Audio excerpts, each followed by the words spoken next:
Hello everybody, it's Lucy Wolfe here, sleep consultant and author of The Baby Sleep Solution. I hope that you're really well today. In my last couple of videos, I've spoken extensively about what I describe as being sleep ability, and I've also discussed sleep segments and with particular reference to the overnight sleep segment. So if you haven't watched those videos already, it's probably a good idea to go back and watch them, because just try and tie the various videos in together so that you continue to have a greater understanding and better meaning for the changes that I recommend a family to make when they're trying to improve their children's sleep. So on foot of that today, I wanted just to discuss a couple of the things that I feel undermine families' efforts. And again, it kind of ties in with the posts this week as well, you know, about what you can do when you feel that you've tried everything. Because I guess very often when people struggle with their sleep, that's what they say. They feel they've tried everything, and as a result, they don't feel they're necessarily getting what I might describe as the yield.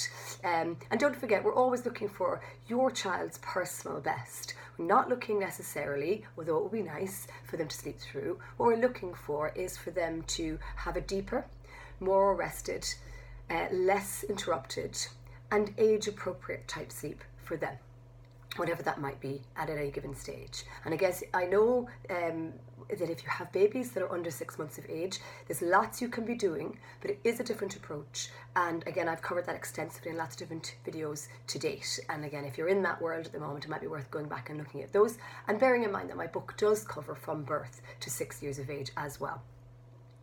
So just in foot of things that I think don't help, you'll see in a recent post that I suggested that bedtime is still not early enough, or it's too late. And I guess the whole point of mentioning that is that obviously you'll know from me with sleep ability and the talk of that it's about what your child associates with going to sleep and what they associate with going back to sleep. But obviously the timing of sleep has a huge implication as well on how well your child might firstly go to sleep, and then secondly how well they stay asleep as well. And very often when you have somebody who's not well rested, and that will be despite best efforts, but when your child isn't necessarily hitting all the marks for whatever reason, even a bedtime of 7:30 can be biologically too late, and it feels like it's not a late bedtime, and there's only maybe 20 or 30 minutes in the difference to what maybe I propose. But what I want you to think of is that when your child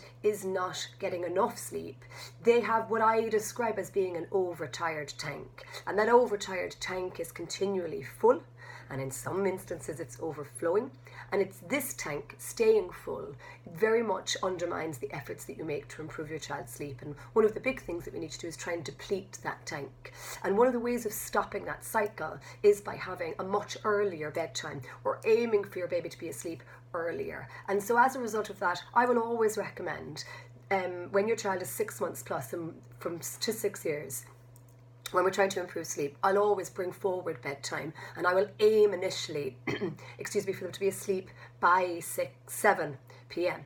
And this ties in with my bedtime number line, where maybe we introduce your dinner around the 5 o'clock mark. We work on that separation of the last feed so that it's all done by about 6:15, and then we might start a bedtime routine around 6:30. And then we might look at aiming to be in bed asleep by 10 to 7 or so. And lots of you, I know, when you email and message me, you say you're following everything that you have read, your bedtime is 8:30 or 7:45 or 7:30. And I would always think that that's still too late for someone who's not routinely sleeping great. So I will always encourage that shift. Will always encourage that shift forward, even though it feels difficult to do when you have long working hours, parents feeling like they don't get to see their children enough, and when you have commutes and you're only just getting home. In the very beginning, I would always start on a weekend. I would always bring forward the bedtime. And when your child becomes a better rested individual, and when their sleep ability gets high and that tank gets low, then we have a better capability of maybe pushing that back out again. So I suppose that's one big item that I think really dilutes the efforts that you make. And I would love you to put that in your back pocket, and more than anything, I would love you to start implementing it, because because I think it makes a huge difference when we're trying to achieve better, more consolidated and less interrupted sleep for our children. So I hope that helps today, and I plan to do another post on some other diluting influences that may help you put the pieces of the puzzle together and start to move you forward. All the information is in my book, The Baby Sleep Solution, and you'll know that I have a huge library here of information and resources for you. And of course, you can always check out my website, sleepmatters.ie.